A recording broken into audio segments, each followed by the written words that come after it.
What do you do when your wife says she needs space to work on her soul, but a few hours later her friend's photo shows her in a hotel with the man she swore was only the past? How does a husband answer public humiliation without shouting, spying, or begging? Can the law restore dignity when family and friends call you the jealous one? Before we dive deeper into this story, I have one small request. Please subscribe, drop a like, comment, and hit that hype button to boost this channel so more people can discover these incredible stories. My name is Jonas Merrick, and I never thought the sentence, "I need a break to find myself," could mean I already spent the night with my ex. I work in a municipal IT office, I come home on time, I pay bills, I take our daughter to school, and I thought that made our marriage steady. She told me I was smothering her, that she needed space to breathe and discover who she really was. I said I would give her space because calm is better than shouting. But that same day, before the house even cooled down from the talk, a post and a careless message showed me she had met her ex, Adrian, and it was not just coffee. Then I watched how fast the story changed. To her friends, I was the jealous husband. To her mother, I was the man blocking her growth. I still did not yell. I opened a folder, wrote the time, saved the screenshot, and kept my voice level. I would not chase her. I would let the paper speak for me when right, publicly. I came home on a Tuesday just after 6, the usual time, and the house looked normal, but felt wrong. The lights in the kitchen were on, dinner things were out, but nothing was actually cooking.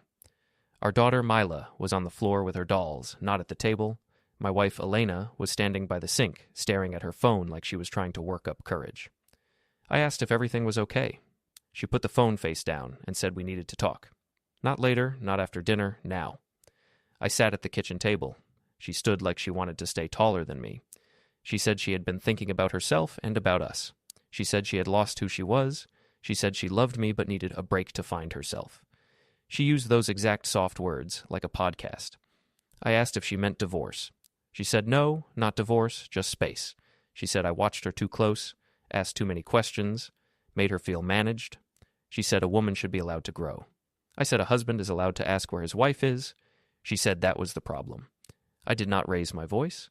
I looked at the counter instead. I saw 2 mugs, one on each side of the sink, like 2 people not sharing the same morning anymore. That was new. We always rinsed both. I asked where she would go in this break. She said nowhere special, just out, just to breathe. She said she might meet a friend, maybe sit in a cafe, maybe drive, maybe stay with her mother. She said I should not make rules. I asked who the friend was. She said I did not need to know every detail. She said if I trusted her, I would let her have this without an interrogation. I said I did trust her, I just liked details. She sighed like I had proved her point. Mila came into the kitchen with a doll in each hand and asked if we were eating. Elena smiled too fast and said yes, she would heat something. I said I could do it. I took the pan, warmed the food, put it on plates for me and Mila. I asked Elena if she would eat. She said she wasn't hungry. That was the second distance in the same hour. Separate food, separate plan. She told Mila that Mommy needed to go out for a little while later, that Daddy would stay with her, that everything was fine. She said it in the soft voice for kids, not in the sharp voice she used with me. Mila said okay and went back to the living room. After dinner, I went upstairs to the small landing where we kept the laptop. I opened it and made a new document. I wrote 2/1845. Elena said needs break, says I smother, says not divorce, says we'll go out. I kept it short and plain so it looked like work notes. Then I opened a spreadsheet and made 3 columns: date, time, event. I typed the same thing there. I was not spying. I was making sure when someone later said I was dramatic, I had exact minutes. While I was typing, I heard her feet on the stairs. I minimized the screen and opened a boring email. She looked in and asked what I was doing. I said I was checking tickets from work. She said I worked too much. I said she was going out. She did not answer that. She went to the bedroom. On the hallway table downstairs, I saw an unsealed envelope. The printer smell was still in the air, faint but there. I peeked in. It was a simple printout of a cafe address and a screenshot of a map. She had printed where she was going, like she wanted it ready. I slid it back and left it unsealed like I found it. I went into the kitchen, took a blank sheet I had printed at the office earlier for no reason, and put it in a folder I labeled Household. I wanted the folder to look like bills. I also took out my phone and set a calendar reminder for 2 days later. Birch Room 7:20 a.m. Not a real place for me, just a marker. If I needed to show someone what days things happened, I could say, it was 2 days before Birch Room. Elena came down dressed to go out. Not dramatic clothes, but nice for just breathing. Hair fixed, perfume different from the day one. She said she was going to clear her head. She said I should use the evening to think about how I talked to her. She said maybe I should talk to my brother about letting her grow. I said I would be here putting our daughter to sleep. She said good. Then she took her small bag and keys. I watched her pick up her keys and noticed a new, small key on the ring I had not seen before. I did not ask. If I asked, it would be me controlling. She left. Through the window, I saw her get into the car. She backed out so easily because the car was already facing the street. I looked at the time on the stove clock and wrote it in my notes. 2:19:32. Left for break. I put Mila to bed. She asked if Mom was sad. I said Mom was thinking. She said we could think together. I said we could. I read to her until she slept. Then I went back to the landing and opened the laptop again.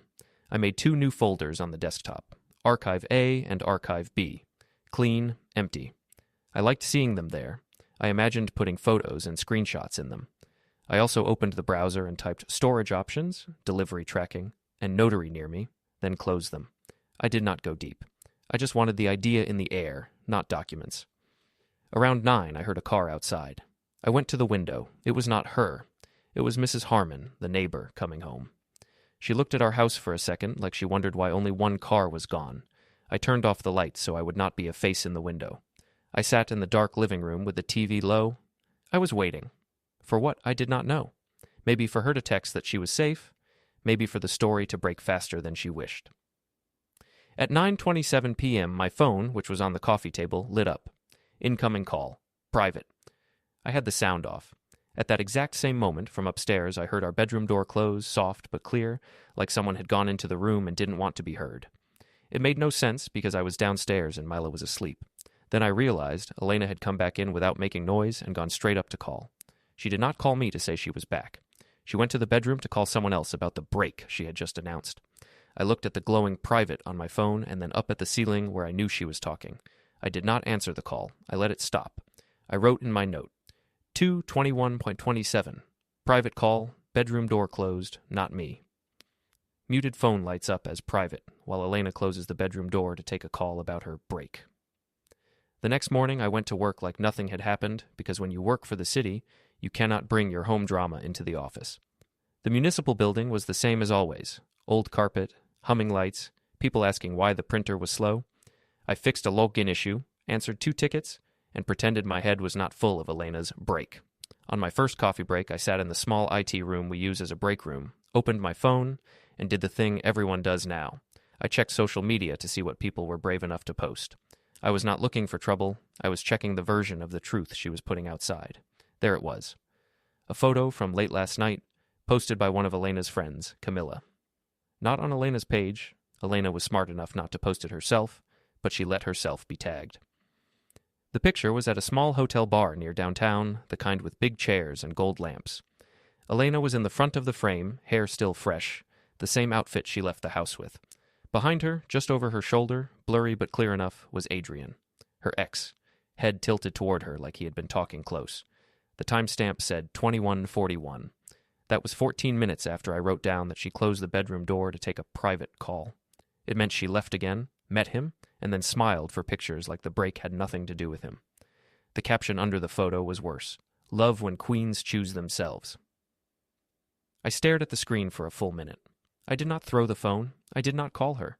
I hit the 3 dots, saved the photo, and sent it to my own email so I could drop it later in Archive A. I opened our Home Notes app on my phone and added, Wed 09:22. Photo posted of Elena at hotel bar with Adrian 21:41 last night. Same day as break. I kept it dry. If anyone ever read it, it would look like observation, not jealousy. While I was typing, my coworker Luis came in for coffee. I flipped the screen to a ticket log. He asked if I was good. I said, yeah, just logging times. It was true. At lunch, I did a small detour. Elena had said last night she might go to a cafe to sit and write. The printout in the unsealed envelope had the name of a cafe near the river. On my lunch, I drove past that area. I saw the cafe.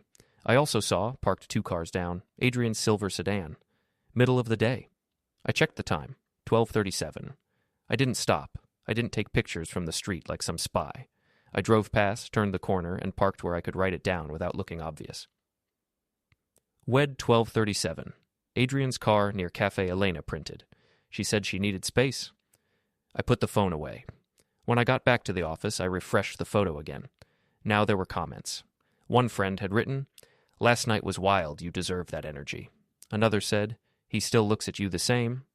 This is how lies get cemented. Small comments from friends who do not know or do not care there is a husband and a child at home. I screen recorded the comments too. I wanted the context. Then, because I wanted to normalize printing things at work, I printed a blank page from the office printer. It came out warm and pointless. I took it back to my desk, folded it, and put it in my bag. Printing at work would not look suspicious later if I was doing it all week. When I got home in the afternoon, Mila was already back from school. I made her a snack and put on a cartoon. I opened my laptop at the dining table, in plain sight, and started creating the same structure I always do. Desktop with Archive A and Archive B. I dropped the hotel bar photo into A. A small pop-up in the top corner said, "File uploaded successfully."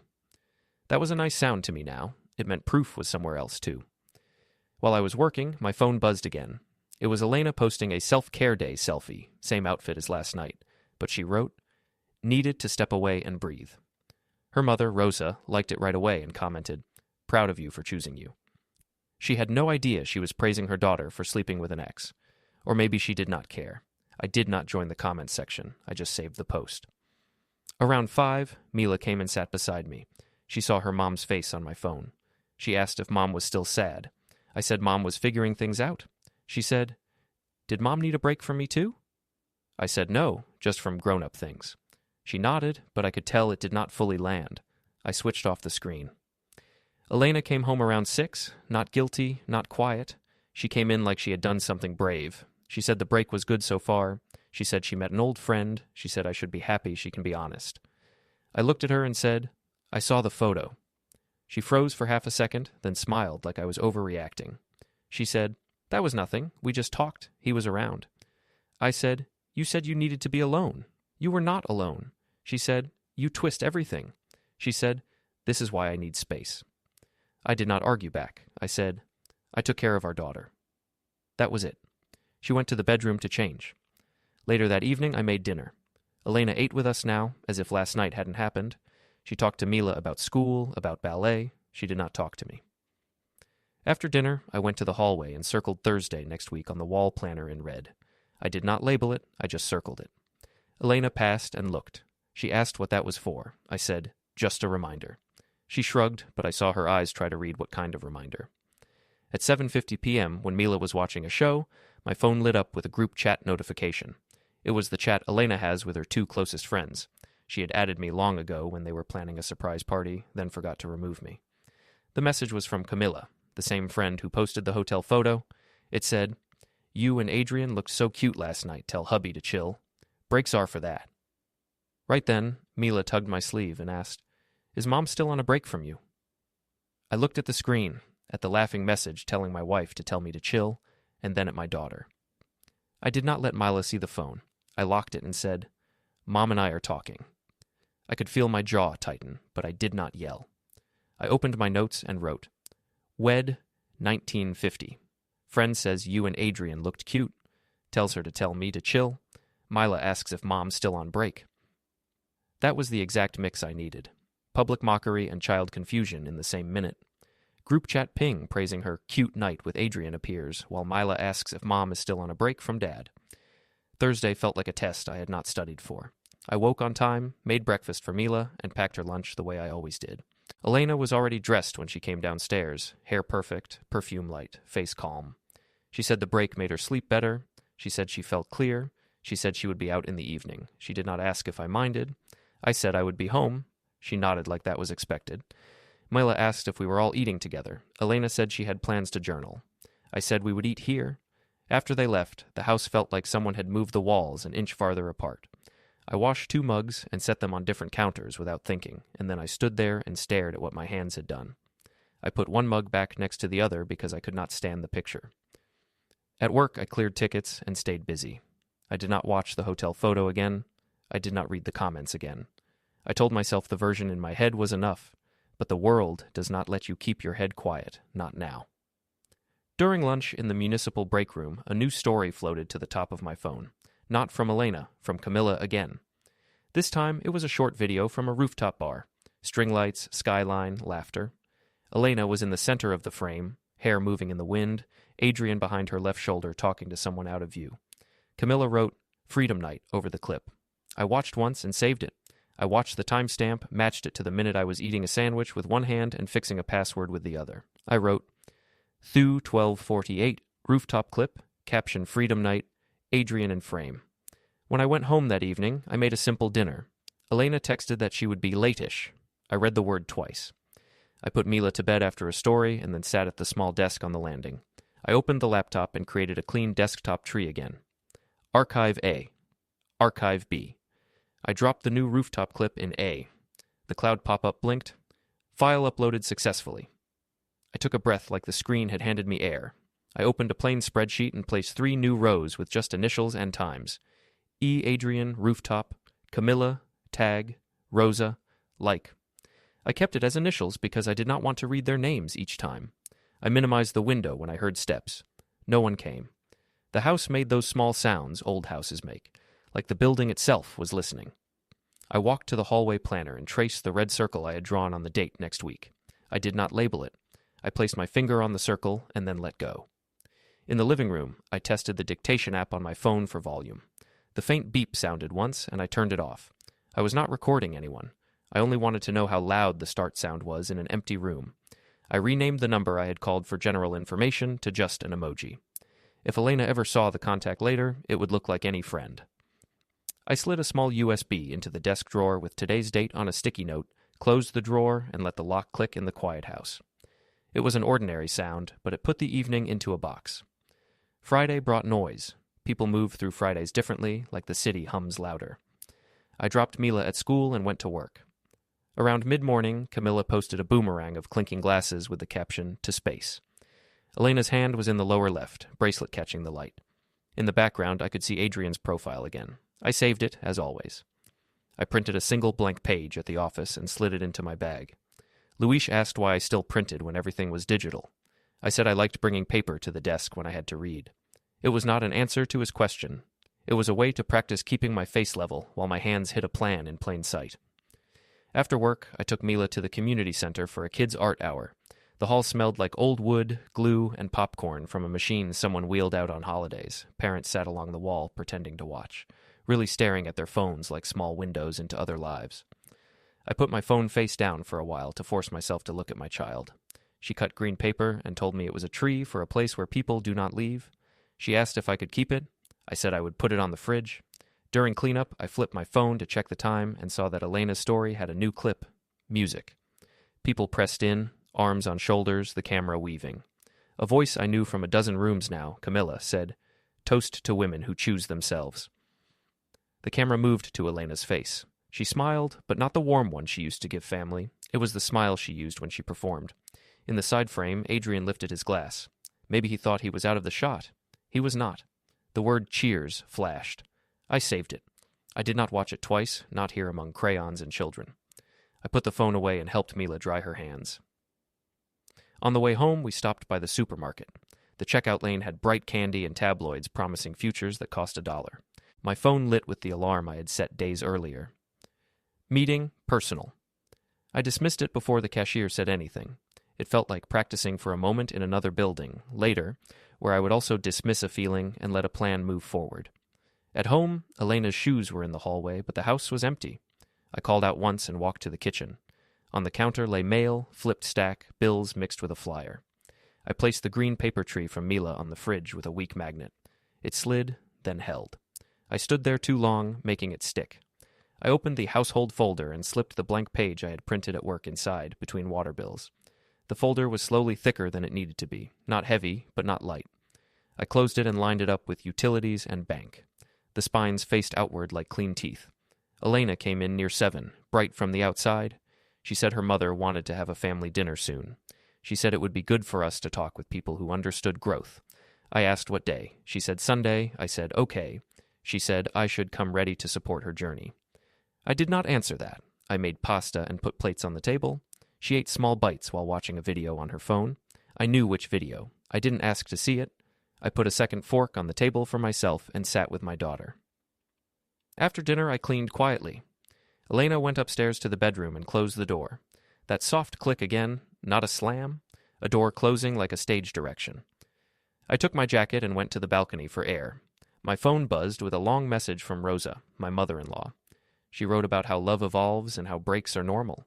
She wrote that I needed to relax if I wanted to keep a strong woman next to me. She wrote that she was proud of her daughter for finding herself. I read the whole message without reacting. I did not answer. I slid the phone back into my pocket and looked at the dark windows of the units across the courtyard. In one, a dog stared at nothing. In another, a television played a show where the couple always forgave each other before the commercial break. Our life was not a show. No sponsor was paying for neat endings. I went back inside and checked the laptop. Archive A and Archive B sat there like two quiet rooms. I added the new rooftop toast to A, dated the file with both the time and the caption. I added a text file below it with the clean sentence, "Friends toast to choosing themselves. Adrian in frame. Elena smiles. Rosa supports her online." The pop-up came again. File uploaded successfully. I looked at the clock. Close to 9. The time when people who are sure of themselves go out and people who are unsure sit home and wait on them. I shut the laptop and sat on the first stair where I could see the hallway and hear the bedroom. I heard a phone buzz, then the soft tone Elena used for certain contacts. I heard her voice, not the words, just the shape of the sentences that bend when people lie kindly. I did not put my ear to the door. I stood up and walked back down. I would not give her that picture to feed her friends. Near 10, Camilla posted the clip that turned the sound of the day into a wall. The camera shook with laughter. The rooftop was deeper into night, the skyline a bright river. People crowded in, glasses up, the word toast written in glitter text on the screen. Camilla said, louder this time, "To women who won't be owned." Someone who sounded like Adrian laughed from behind the camera. Elena, in the middle, lifted her glass and nodded. She did not look embarrassed. She looked proud that she had a crowd. I watched it in the living room with the volume low. I saved it. I wrote the time in my file. I stood up and went to the hall planner and put a small dot inside the red circle I had made. I did not even know why. The circle was already there. The dot made it final. Elena came down with her bag on her shoulder and said she needed fresh air. She said she would meet friends for a bit. She said I could text if Mila woke. I said, okay. She glanced at the wall planner and then at me. She asked if I was planning something. I said I planned to sleep. She said she hoped so because my energy was heavy. She walked out. The door latch clicked softly. I waited and then locked it. I checked Mila once more and then sat on the couch with the TV off. The house hummed lightly, the fridge cycling, the heater settling. My phone lit on the table with another new clip icon, the little ring showing it had not been watched. The screen also showed a message from Caleb. "You good?" I typed, "I'm writing times." He replied with a single check mark. I pressed play on the last clip. The camera panned, phones up in a ring, a glitter text blinking toast again, hands lifting. My thumb hovered over save before the video even finished. This time, the crowd chanted like a small stadium. Not words exactly, but the sound people make when they want a moment to become legend. I knew how it would play tomorrow, pictures, captions, comments saying it was brave to break rules. I also knew what it would look like in a different room with different rules. I set the phone down and looked at the front of our house, at the envelope in the outbox, at the straight line of the folders, at the dark of the hallway. Sunday would come. Rosa's table would be set. I could already hear the first question. I did not raise my voice in the empty room. I just breathed in and out, slow, until my heart matched the hum of the fridge. A chant for a toast starts, while phones rise to record around Elena on the rooftop video. Rosa set the long table herself, as if the work of feeding people could fix the shape of their words. The room smelled like roasted chicken and lemon cleaner. Photos of Elena from high school to last week watched from the walls. When we walked in, Rosa hugged Elena first and told her she looked rested. She looked past me when she said it, as if rest was something husbands stole. 2 cousins were already at the table, plus an uncle and a friend from church who comments on Elena's posts. Everyone had their phones face up next to forks. I took the chair at the end, where I could see the kitchen and the balcony door. Mila sat between us and swung her feet. Rosa asked Elena how the break felt, like it was a spa package. Elena smiled and said she felt clear. She said she went for a drive, talked to old friends, and journaled. She said she felt seen. She did not say Adrian's name. The friend from church said breaks are healthy when men start to smother. Rosa nodded and said men have to learn to give more room. She tilted her head toward me when she said it, not subtle. I cut my chicken and waited for my chance to speak like a grown-up without making a scene. Elena turned the story so smoothly I almost admired the practice. She told them I asked too many questions. She told them I had grown watchful and tight. She said I did not understand that loving someone means letting them breathe. She set the color of the air, and the table breathed it. I lifted my water and said I never told her not to go anywhere. I said I was only noticing the order of things. I said she told me she needed to be alone, and later that same day a photo showed her with her ex. I said the timeline did not match her words. I said I did not raise my voice about it. I put my glass down. Rosa smiled like a principal about to correct a child. She said women have history, and history does not disappear when a ring goes on. She said talking to an ex does not equal betrayal. She said if Elena were going to cross a line, she would not announce she needed a break. That made two cousins laugh. I said I did not say a crime. I said a contradiction. I did not use the word betrayal. I used the words she could not deny. Same day, same person, same hour. Elena looked at me the way you look at a clerk who loses a package and then tries to help find it. Mila held her spoon still and looked up at Elena. She asked in her small, even voice why Mom needed a break from Dad and not from the other man from the picture. She said it like she was asking why the sky was blue. The table went quiet for 2 seconds, the kind of quiet that drops glass. Elena laughed too quickly and said, "Pictures lie." Rosa said children mix things up and should not carry adult weight. I looked at my daughter and said sometimes grown-ups forget to explain, and that was our fault, not hers. I said we would talk at home. Elena did not like the promise inside those words. The uncle changed the subject to sports. The cousin scrolled. The friend from church told Elena that she was proud of her for choosing herself. Rosa passed me a bowl I did not want and said we all needed to evolve. I said people evolve fine without hidden hotel bars. The friend said I was passive-aggressive. I said I was precise.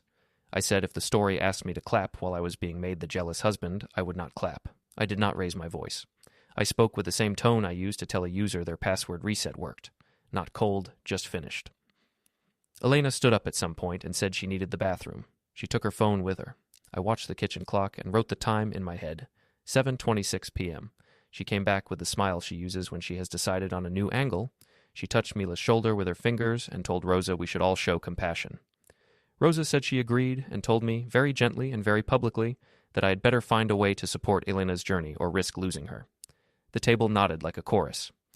I stared at the lemon slice on my plate, then at my daughter's braid, then at the balcony glass where our reflections were stacked. The picture was neat. Woman on a journey, man with a grip, child in the middle, family taking sides. Neat pictures keep lives warm. After dinner, I stepped onto the small balcony to breathe. I heard Rosa telling Elena behind the curtains that strong men accept breaks. I heard Elena say she would not be caged. I texted my brother, Caleb. They made me the problem. He answered with one sentence. Stay calm and write times. I put my phone away and let the night air take the heat out of my face. A TV in another apartment laughed in the distance. A dog barked like it had to prove something to the dark. Back home, I put Mila to bed. She asked if breaks make people better. I said sometimes breaks show you what you already are. She asked if we would be okay. I said I would make sure she would be. She fell asleep with her hand still on my sleeve. I took that as the only task that mattered tonight, and then stood up and went to the hallway. I slid open the desk drawer and took out the small USB I had dated yesterday. I added a new sticky note with the dinner time and Mila's question, then set the USB back. I turned the key until the lock made a clean click. That sound, the ordinary click of a small lock, made the air inside the house feel squared again. I did not need a file name to feel like I had held a line. I went to the kitchen and opened the household folder. I slipped in the blank page I had printed at work and a handwritten list of dates, unlabeled between water and electric bills. I put the folder back between utilities and bank. I straightened their spines so they looked like they had always been there. I taped a tiny USB under the Manila taxes folder and pushed the drawer shut with the back of my hand. I opened my laptop at the dining table. I checked Archive A and Archive B. A quiet pop-up blinked. File uploaded successfully. I minimized the window when I heard the stairs, then opened 3 tabs. Storage options, delivery tracking, notary near me. I watched them sit like neutral words and then closed them again. I set a phone alarm for the next morning, 9:40 a.m., and labeled it paper drop. I turned the sound off and let the brightness drop to low so the screen only glowed when it had to. Elena came down to the kitchen in socks, hair up, face washed. She said her mother wanted us on Sunday again. She said it would be good for me to apologize for making her look bad. She said if I loved her, I would not keep track of times like a clerk. I said if she loved me, she would not turn our home into a stage for her break. She said my tone was scary. I said my tone had not changed all week. She said she could not talk if I was going to keep bringing up pictures. I said the pictures existed whether I mentioned them or not. She took a step back and tried a softer voice, the one she uses to win invitations. She said we could start fresh if I let the break be real. I said words are real when they match a timeline. She said I was impossible. I said I was finished arguing with air. I took a pillow and a folded blanket from the hall closet and carried them to the guest room. I moved 3 shirts from our bedroom closet to the guest room closet, the hangers tapping quietly like a metronome. Elena stood in the hall and watched. She asked if I was moving out. I said I was moving to clear space for sleep. I made the guest bed and placed the pillow like I was turning down a hotel I could afford. From the door, Elena said this was dramatic. I said this was accurate. She said she would not tell Mila. I said the house would. I walked past her to the driveway and opened the garage door halfway to take out the trash. I stood there for a breath and put on my headphones the way I had done earlier in the week. I scrolled to the message thread I had renamed Follow-Up and tapped it open without calling. I did not speak to anyone. I let the image of me with headphones and a half-open garage become part of the house's memory. Mrs. Harmon walked past on her evening route and paused for a second, eyes on the gap. She nodded the way neighbors nod when they know, then kept going. I brought the bins back in and let the door down until the motor hummed and stopped. Back inside, Elena was in the living room with her phone, scrolling like she was reading prayers. I filled a glass of water at the sink. My phone, face down on the counter, lit up. The alarm label glowed blue. Paper drop 9:40 a.m. I brushed it away with my knuckle and tilted the screen down. Elena saw only the light, not the words. She asked what that was. I said, personal. She said I was sneaking. I said I was planning. She said planning was punishment. I said planning was the opposite of shouting. We stood in the kitchen like strangers in a rental. 2 mugs sat on opposite counters again. I reached and set them side by side because I could not stand the picture. Elena watched me line ceramic with ceramic and chewed the inside of her cheek like she was deciding whether to break the silence or take it back upstairs. Her phone buzzed once with the normal tone. She looked, smiled at something I did not see, and placed it on the table. Then a softer tone, the one she uses for certain names, sounded. A message preview flashed and vanished as her thumb flicked fast. The screen went blank, as if the words had never been there. At the exact same time, from the small home office corner none of us use, I heard the quiet, short hum of the shredder. Just 1 sheet, neither loud nor long, enough to say something had been fed to teeth and turned into strips. A text preview on Elena's phone instantly deletes itself, while, from the home office corner, the faint hum of a shredder sounds. The morning after the shredder sound, I decided to stop reacting to her story and start building mine. I woke before the alarm, made coffee, and set 2 mugs on the counter out of habit. I saw how far apart they were and moved them closer. I packed Mila's lunch and walked her to school.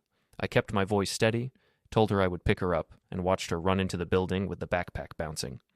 On the way back, I noticed our car still parked nose out toward the street. It looked like a sentence waiting for a verb. I went inside and opened the laptop on the small landing desk. I created a clean sheet with 4 headings: travel, public statements, child impact, money. I did not fill everything. I placed times like stones, the break talk, the hotel bar photo, the group chat line, the dinner at Rosa's, the shredder. I saved the file into Archive A. A small message blinked in the corner. File uploaded successfully. That quiet pop-up felt like a kind hand on the shoulder. At lunch, I sat in a co-working cafe 2 blocks from the office. People were on calls about things that only mattered to them. I put on headphones and kept my voice low. I made a general inquiry, not names, not accusations. I asked what is usually needed when a spouse takes a break, and the other parent needs to show where the child stayed and when. I wrote down the answer in plain words on the top sheet of a clipboard. Just statement. I left it in view so I looked like a regular person working on a report. I ended the call, renamed that contact in my phone to a single emoji, and put the phone face down. I moved the rooftop clips into Archive B, labeled with times. I added a note. Rooftop toast. She nods. Friend says, women who won't be owned. Child asleep at home. On the way home, I stopped at the supermarket for milk and bread. In the checkout lane, my phone lit with a soft glow at 9:55 a.m., the alarm I had set earlier in the week. The label read, paper drop. I dismissed it before the cashier could see. It felt like practicing. Nothing dramatic happened. The life of ordinary items continued. Conveyor belt, total, card, beep, receipt. I drove home in slow traffic behind a bus that stopped every block and tried to breathe at the same speed. Inside, I laid the groceries on the counter and took out the folders. Household, utilities, bank. I slid a single blank page into utilities. I tucked a short handwritten list into household, just dates with no labels. If anyone opened it, they would see ordinary shapes. I taped one USB under the taxes folder with today's date written small, and I clicked the desk drawer shut. That click in a quiet room is its own punctuation. Elena came down the stairs while I was washing fruit. She asked if I planned to keep being difficult or if I would accept her growth. I said my plan was to set clear lines. She asked if that meant rules. I said it meant accuracy. She said her friends agreed I was making a storm out of air. I said there was no storm here, only notes. She said the notes felt like punishment. I said the notes were how I avoided punishment. She called me cold. I said I was careful. She told me not to speak like a case file. I did not answer that. I put berries into a bowl for Mila and left the bowl visible, because some things should be clear without words. I walked to the guest room and moved some of my shirts from our closet to the smaller one. The hangers ticked softly. I set a pillow and folded blanket on the bed and pulled the sheet tight with my hands flat. The room looked like a spare space somebody had actually used, not a prop. Elena stood in the door and said this was dramatic. I said this matched reality. I told her that separate sleeping had already begun in practice and the house needed to show it, because a house that tells the same story as the people inside it is easier to trust. She said I was preparing to embarrass her.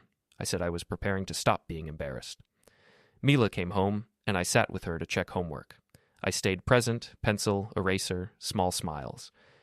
Elena hovered and then drifted to the bedroom with her phone. The softer tone sounded twice from behind the door. I kept reading a spelling list until Mila yawned. After bedtime, I went to the landing desk and watched the cloud pop again. File uploaded successfully. I opened the planner and glanced at the red circle for next Thursday. I put a small dot at the edge of the circle and closed the cap of the pen. The dot meant nothing to anyone but me. To me, it meant a line had moved from idea to plan. Elena came into the kitchen later, hair up, face blank. She asked if we were going to live like roommates now. I said we were going to live like parents first and like honest adults second. She said she missed the old me. I said I missed the old us. She said I could get him back if I stopped keeping time like a guard. I said the times exist whether I write them or not. She said I was trying to trap her. I said I was trying to stop being trapped in a joke. She said the joke was on me if I thought anyone would believe I was the calm one. I said calm is not something you tell people, it is something you show. She asked what I would do if she went out tonight. I said I would put our daughter to bed and continue my plan. She asked what plan. I said the proper one. I filled a glass with water and placed it on the counter. I said I would not keep arguing in circles. I said I would not fight her mother's messages or chase her friends' clips. I said I would take the path made for people who cannot solve this at a table. I said I would handle it properly. She stopped speaking and just watched my face, waiting for heat. I gave her none. I took my jacket from the chair, pushed the back door open, and stepped into the cool air with the phone in my hand. The garage door went up halfway and stopped. The opening was a frame. I put on my headphones. I scrolled to the thread I had named Follow-Up. Elena stood inside the kitchen, arms crossed, eyes on the shape of me. My phone started to vibrate against my palm, the label hidden because I had set the screen to stay dark. It was the private number again, the one I had already spoken to for general information. I answered and walked 2 steps farther into the garage so my voice would be my own and not part of the kitchen. I spoke low. Not names, not accusations, only what the next step would require in general terms. I kept my eyes on the concrete floor, then on the line of late light under the garage. I nodded once at something I heard and said I understood. I let the call end on its own. I stood in the half-open door for a second longer and then went back inside. Elena stared like she wanted me to crack and explain. I set my phone face down on the counter. I said I will handle it properly, I repeated, level as before. I turned off the kitchen light and left the 2 mugs side by side. He says, I'll handle it properly, and a call from a private number comes in that he answers in the half-open garage, out of her earshot. She thought we'd talk about boundaries over coffee. I met her in the office tower lobby at 11:30, where the elevator bell chimed. She arrived smiling, blazer neat, ready to perform grace. The staffer beside me confirmed her name, then placed the envelope in her hands.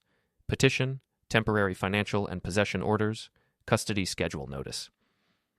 She looked from the papers to my face, waiting for anger. I gave her none. I said I told you I would handle it properly and stepped toward the doors. Service of divorce petition with temporary orders in a public lobby, impact lands, story ends.